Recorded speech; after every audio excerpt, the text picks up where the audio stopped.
육사 8기이자 박정희, 김종필과 더불어 5.16의 주체 세력, 1963년부터 약 7년간 중앙정보부장을 역임.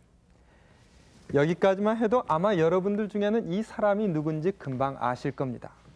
바로 김형욱입니다. 제3공화국 제2인자의 자리에서 최고의 권력을 휘두른 중앙정보부장이었던 그는 73년 미국에 망명했고 자신이 몸담았던 박정권에 대해 신랄한 비판과 의문의 실종으로 우리의 현대사에 영원한 미스테리로 남아있는 사람입니다. 그런데 최근 이 김형욱에 관한 새로운 판결 하나가 나왔습니다. 82년 그가 실종된 상태에서 진행됐던 반국가 행위자 처벌에 관한 특별법 위반 혐의가 무려 14년 만에 무죄라는 판결이 나온 것입니다. 그 판결 때문에 그의 유족들은 300억 원에 달하는 국내 재산을 되찾을 가능성이 높아졌습니다. 실종 17년 만에 명예와 재산을 되찾겠다고 나타난 김형욱. 그로 인한 파장들이 무엇인지 정리해봤습니다. 서울시 중구 신당 2동, 도심 주택가 한가운데 울창한 숲으로 쌓여있는 곳이 바로 김형욱 씨의 집입니다. 현재 이 집은 아무도 살고 있지 않은 듯 문은 굳게 닫혀있고 주변엔 인적이 드물었습니다. 동네 주민들에 의하면 5, 6년 전부터 사람의 발길이 끊어진 폐가라고 합니다. 개인 소유로 넘어갔다는 소리는 들어서 그런데 김현욱 씨 거라는 거 중앙정보부장 거라는 건 장관인가 뭐 부장인가 그 사람 거라는 건 몰랐고 언제 알았어요? 그거? 신문에 나고 알았어. 그때 라디오에서 신문에 나고 알았어. 옛날에 네. 저 진짜로요. 저 나중 하는 사람이 청소 되게 많이 했는데 마름 밑에서 해골바가지도 나왔대요. 진짜로 나왔대요. 해골바가지. 네. 나중에 청소하는 사람이 그러는데 뭐 별거 다 나왔다고 그러더라고요.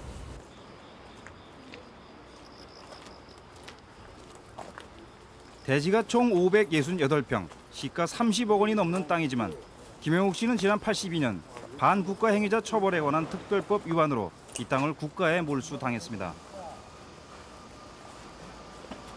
그런데 이번 항소심에서 무죄가 선고됐기 때문에 이 집을 되찾을 가능성이 높아졌습니다.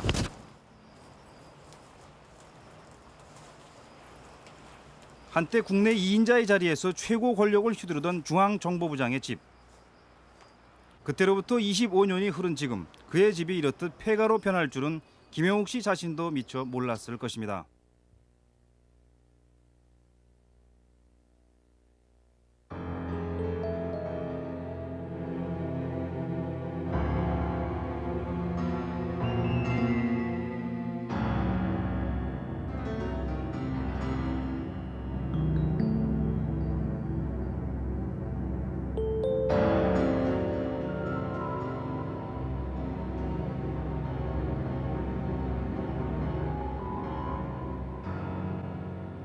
김형욱 씨는 망명 석 달 전인 73년 1월 이 집을 구입했지만 실제 이 집에서 살진 않았다고 합니다. 등기부 등본상 명의는 김형욱 씨의 부인인 신영순 씨. 그렇다면 현재 이 집은 누구의 소유로 변해 있는지 관할 세무서를 찾았습니다.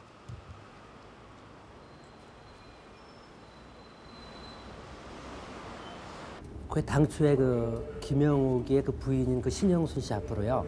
그 1973년도 1월 12일자로 이제 이게 그 매매에 의해서 신영순 씨가 취득을 했습니다. 소유권 이전 등기가 됐던 게 그 이제 82년도 8월 3일자로 이제 국가에서 몰수를 했습니다. 그 당시 82년도 당시에는 그 국가가 소유자가 되고 관리청을 재무부로 그 지정이 됐다가요. 저희가 이제 그 90년도 12월 14일부터 관리청이 이제 국세청으로 그 첨기 등기가 됐습니다. 그래서 현재 이제 국세청에서 관리하고 있습니다. 국가에 몰수된 재산은 이뿐만이 아닙니다. 성북구 삼선동의 400여 평의 땅과 성북구와 파주군의 임야, 그리고 주식과 골동품, 미술품, 일제 자동차까지 무려 300억 원대에 이릅니다.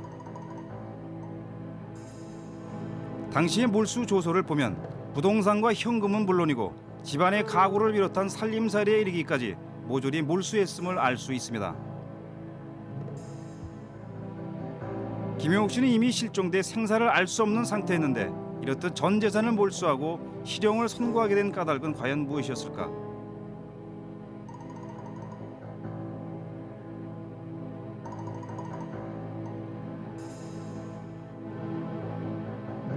김영욱 씨는 육사 8기로 5.16 군사 쿠데타의 주역 중 한 사람이었습니다. 63년 중앙정보부장이 된 그는 박정희 대통령의 오른팔 역할을 수행했지만 삼선 개헌 직후 박 대통령으로부터 토사 국팽을 당해 중정부장에서 일개 야인으로 추락하고 맙니다. 이에 김영욱 씨는 73년 미국으로 망명해 반정부 활동을 시작합니다. 77년 박동선 사건을 기화로 미 하원 프레이저 청문회에서 박정권의 비리를 폭로합니다. 뭐 여러분들도 느꼈을 걸로 아는데 10월 유신 헌법을 이제 통과시키고 일단 국회가 구성이 되고 일단락이 되니까 미국의 여러 가지 눈치를 안 볼 수 없게 됐다.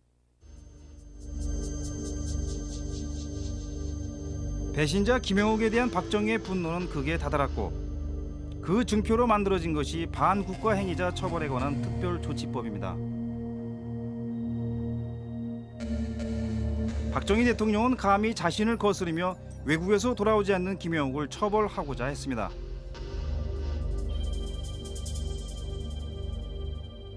벌석 재판과 변호인의 출석 금지,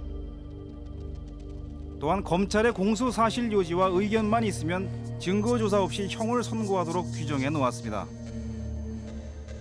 바로 김영욱 씨 단 한 사람을 처벌하기 위한 법이었습니다.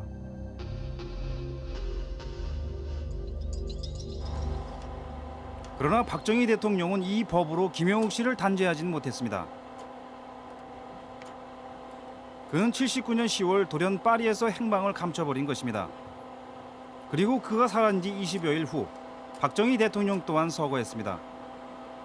그 뒤 국내의 혼란한 정치 상황에서 김영욱 씨의 일은 잊혀져 갔습니다. 그러던 중 80년 12월 그 누구도 예측하지 못한 일이 벌어졌습니다. 일본에서 김영욱 회고록이 출판된 것입니다. 김 씨는 실종 전에 작성한 이 회고록에서 인혁당 사건, 문세강 저격 사건 등은 자신과 중앙정보부가 조작한 것이었다고 밝혀놓았습니다. 박정희 대통령 내분이 이 자리에 참석하고 계십니다. 조국 통일은 반드시 평화적인 방법으로 이루어져야 한다는 것을 다시 한번 강조하면서 우리가 그동안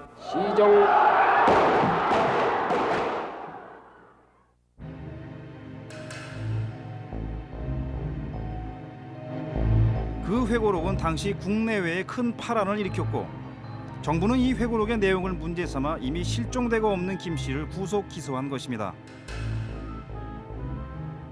하지만 당시 세간에선 김영욱 씨가 이 회고록을 쓴 것은 박 정권과 협상하기 위해서였다는 설이 꾸준히 제기되고 있었습니다. 미국의 망명에 미국에서 정착하길 원했던 그가 이 회고록과 자신의 안전과 돈을 맞바꿀 계획이었다는 주장입니다. 엄청난 재산이 있음에도 그는 더 많이 갖길 원한 것입니다. 김영욱이가 그 당시에 25만 불이라면 지금 한 100만 불 되는 집안입니까? 그걸 현찰로 샀어요. 미국에서 그만한 큰 집을 현찰로 산다는 건 꿈에도 생각할 수 없는 겁니다. 김영욱 씨는 73년 망명할 때부터 수백억 원대의 재산을 미국으로 반출했습니다. 미국 알파인의 대저택을 비롯해 미국 내 2천만 달러, 스위스 은행을 비롯해 제3국에 600만 달러가 예금돼 있었고 라스베가스에서 도박으로 7억 원대를 잃기도 했다는 것입니다. 3천만 달러면 우리 돈으로 240억 원, 70년대 말 240억 원은 지금의 약 2천억 원 정도입니다. 김영욱이 가져나간 액수는 누구도 감히 상상할 수 없는 거액이었습니다. 70년대 말 우리 돈으로 240억 원은 물가 상승 등을 고려하면 지금 돈으로 아마 2천억 원이 넘는 돈입니다.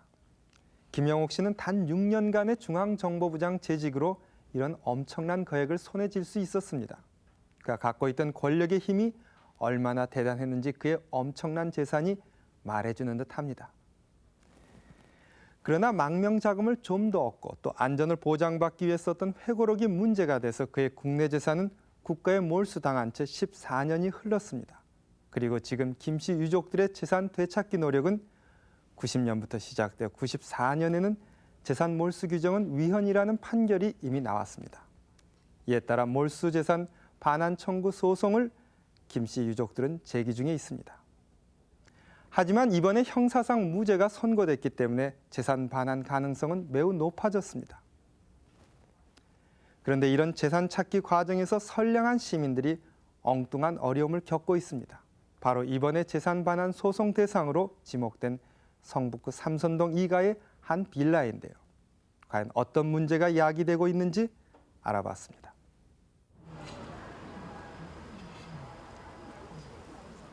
김영욱 씨 유족들은 300억 원대의 흩어져 있는 재산을 찾기 위해 차례로 소송을 내고 있습니다.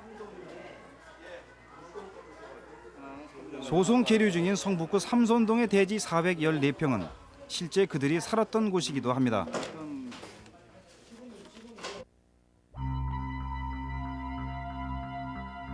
김영욱 씨가 처음 이 집을 산 것은 66년. 그때부터 그의 가족들은 이곳에서 살았다고 합니다. 그러나 82년 재산이 몰수된 뒤 이 집은 국가 소유로 바뀌었고 다시 감사원의 관리를 받다가 85년 신동아 건설에 매각됐습니다. 신동아 건설은 이후 이곳에 빌라를 지어 일반에게 분양했고 소유권도 이미 입주자들에게 넘겨져 있었습니다. 신동아 건설이 이곳에 지은 빌라는 8세대의 고급 대형 빌라입니다. 그러나 지금 이 빌라 주민들은 예상치 못한 소송의 피고가 돼 있습니다. 이 소송의 피고는 대한민국 정부, 신동아 건설, 그리고 현재 이 빌라의 소유권을 가진 사람들입니다. 김영욱 씨 유족들이 부동산 소유권 이전 등기에 말소를 청구해 놓았기 때문입니다. 완전히 승소한 것은 아니고 민사소송 그 재산 반환 청구 소송이 말이죠. 전망, 가능성 이런 건 어떻습니까? 그 전망에 대해서는 저희들로서는 몰수 판결이 취소되었기 때문에 또 대법원에서도 그 몰수 판결은 유지될 것이라고 기대되기 때문에 희망적이라고 봅니다.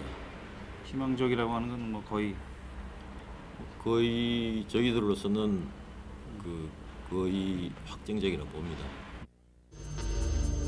현재 이 재산을 몰수했던 특별법에 대해서는 위헌 판결이 나 있고 항소심에서도 무죄가 선고되었기 때문에 최종 확정 판결만을 남겨놓고 있습니다.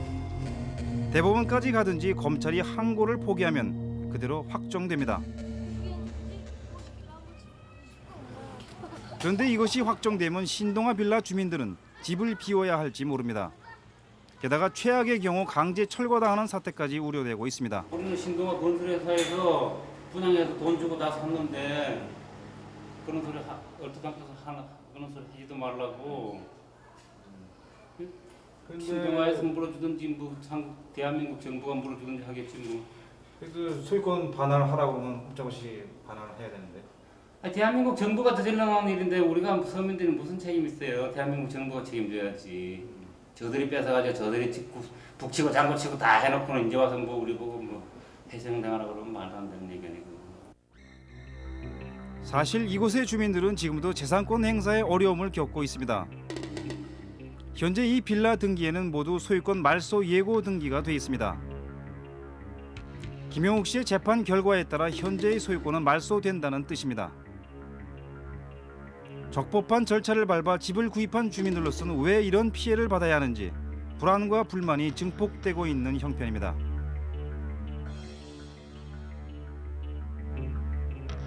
저희도 저거 해서 집을 이제 매매를 하려고 하는데 지금 뭐 이렇게 돼 있으니까 매매도 할 수 있는 저게 못 되니까. 그리고 지금 저도 매매가 안 되는 이유가 뭐라고 생각하세요? 우선 지금 그 김영욱 씨 그쪽 집에서 소유권 그걸 못 하게끔 이렇게 애고 등기를 했으니까 우선 다 그럴 거 아니에요? 누가 들으려고 하지 않을 거 아니에요?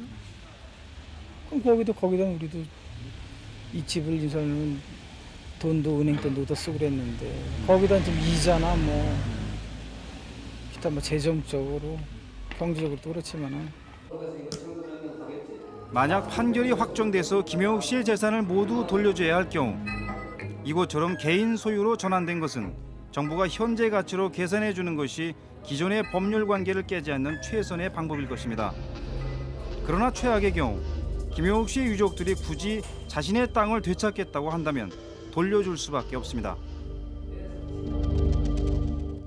14년 전 정부가 반국가 행위자 처벌에 관한 특별법으로 김형욱 씨를 처벌한 것은 분명 정당한 행위는 아니었습니다. 궐석 재판에 변호사도 없고 증거조사도 없이 처벌할 수 있게 한 그 법은 법치국가에서 도저히 있을 수 없는 일입니다. 그 법을 만든 박 정권은 오로지 김형욱 한 사람을 겨냥해 이 법을 만들었고 이제껏 이 법으로 처벌받은 사람은 김형욱 씨 한 사람뿐이었습니다. 이제라도 그 법의 부당함이 인정받고 국가기밀 누설을 위해 김형욱 씨가 회고록을 쓴 것이 아니라는 사실을 밝혀낸 것은 유족들에게 분명 반가운 일일 것입니다.